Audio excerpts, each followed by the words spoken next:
ஊற்றிக்கோங்க. இப்போ எண்ணெய் காஞ்சிருச்சு. நம்ம அந்த பட்டை வகைகள் ஆட் பண்ணிக்கலாம். அடுத்தது வெங்காயம் ஆட் பண்ணிக்கோங்க. அடுத்தது தக்காளி ஆட் பண்ணிக்கோங்க. இப்போ இஞ்சி பூண்டு ஆட் பண்ணிக்கலாம்.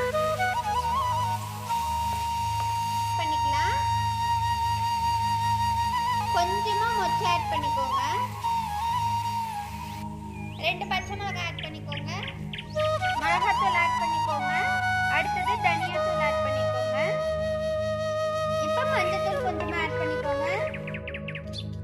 இப்போ அதே சட்டி கடுகு ஆட் பண்ணிக்கோங்க.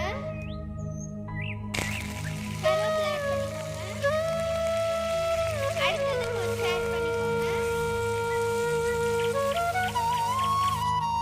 இப்போ நம்ம அரைச்ச மசாலாவை ஆட் பண்ணிக்கலாம்.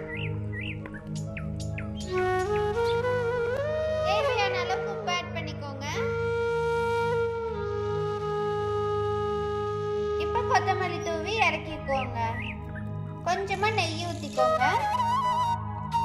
அவ்வளோதாங்க. இவ்வளோ நேரம் நம்ம எதிர்பார்த்துட்டு இருந்த மொச்சை குருமா ரெடி ஆயிடுச்சு. இப்போ வாங்க சாப்பிடலாம்.